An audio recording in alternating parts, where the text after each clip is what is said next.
নারায়ণগঞ্জের রূপগঞ্জের পূর্বাচল নতুন শহর প্রকল্পে রাজুকের রাস্তার পাশে এতিম শিক্ষার্থীদের রোপণ করা অর্ধশত কলাগাছ কেটে দিয়েছে মোবারক হোসেন মবি ও তার পরিবারের সদস্যরা।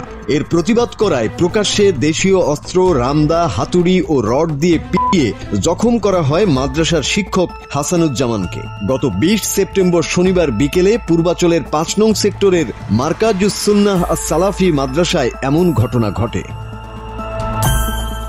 সরকারি বৃক্ষরোপণের আওতায় পূর্বাচল 5 নং সেক্টর মারকাজুস সুন্নাহ আস-সালাফি মাদ্রাসার শিক্ষার্থীরা মাদ্রাসা সংলগ্ন রাজুকের রাস্তার পাশে কিছু ফলজ গাছ রোপণ করে। এসব রোপণ করা গাছের ফল এতিম শিশুরা ভোগ করে আসছিল।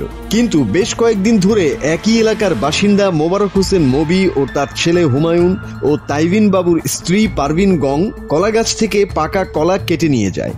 এসব বিষয়ে মাদ্রাসার সহকারী শিক্ষক হাসানুজ্জামান প্রতিবাদ করলে এ সময় তারা শিক্ষক হাসানুজ্জামানের উপর দেশীয় অস্ত্র, হাতুড়ি ও রড দিয়ে হামলা চালায়, পিটিয়ে আহত করে এবং শিক্ষার্থীদের রোপণ করা প্রায় 50টিরও অধিক গাছ কেটে ফেলে মোবারক গং। ঘটনাটা হলো, আমি মাদ্রাসার সহকারী শিক্ষক হিসেবে আজকে 5 বছর দায়িত্ব পালন করে আসছি।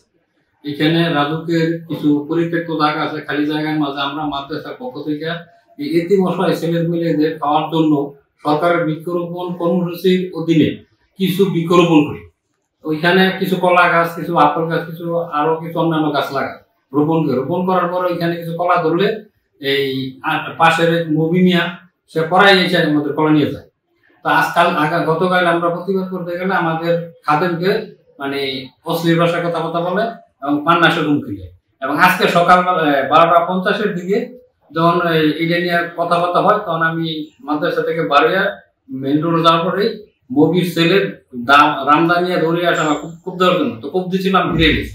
ফিরে যাওয়ার পরে তার ছোট ছেলে, মবির ছোট ছেলে বাবু, মবির বউ মবি আইসা আমার উপর অতর্কিত হামলা করে।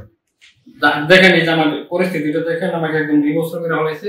এবং আমি একজন সহকারী শিক্ষক হিসেবে আমি সমাজের কাছে এবং জাতির কাছে এটা সুষ্ঠু বিচার। এই ঘটনায় হামলার শিকার শিক্ষক হাসানুজ্জামান গত 22 সেপ্টেম্বর বাদী হয়ে রূপগঞ্জ থানায় অভিযোগ দায়ের করেছেন। মাদ্রাসার ভারপ্রাপ্ত প্রিন্সিপাল হাফেজ HM মাহমুদুল্লাহ বলেন, এর আগেও মোবারক গং মাদ্রাসা ভবন জ্বালিয়ে দেয়া সহ শিক্ষকদের ভয়ভীতি প্রদর্শন করে চলে যায়। এতে আমরা খুবই নিরাপত্তাহীনতায় ভুগছি। মাঝে মাঝে দেখা যায় যে স্থানীয় একজন ব্যক্তি আছে, তারা এই গাছগুলো থেকে আমার কলা, তারপরে অন্যান্য ফলগুলা ছিঁড়ে নিয়ে যায়।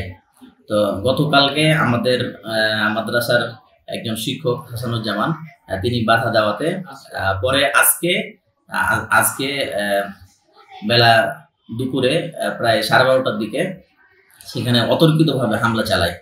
তো এই জন্যে আমরা থানাতে মামলা দায়ের করেছি বা অভিযোগ করেছি এবং তারা মাদ্রাসার শিক্ষকদেরকে হুমকি দিয়ে রেখেছে যে যদি এই বিষয়টা নিয়ে যদি বাড়াবাড়ি করা হয় তাহলে ভবিষ্যতে মানে মাদ্রাসার ক্ষতি হবে বা মাদ্রাসাকে আগুন দিয়ে জ্বালিয়ে পুড়িয়ে শেষ করে দিবে, এরকম ভাবে তারা হুমকি দিয়ে রেখেছে। এজন্য আমরা আজকে এই সংবাদের মাধ্যমে আপনাদের কাছে বা জাতির কাছে মানে বিচার চাই যে সুষ্ঠুভাবে তদন্ত করে যেন এর আমার কার্যকরী পদক্ষেপ জানান। এই বিষয়ে রূপগঞ্জ থানা ভারপ্রাপ্ত কর্মকর্তা জানান, শিক্ষকের উপর হামলার ঘটনায় অভিযোগ পেয়ে জড়িতদের আইনের আওতায় আনতে কাজ করছে পুলিশ।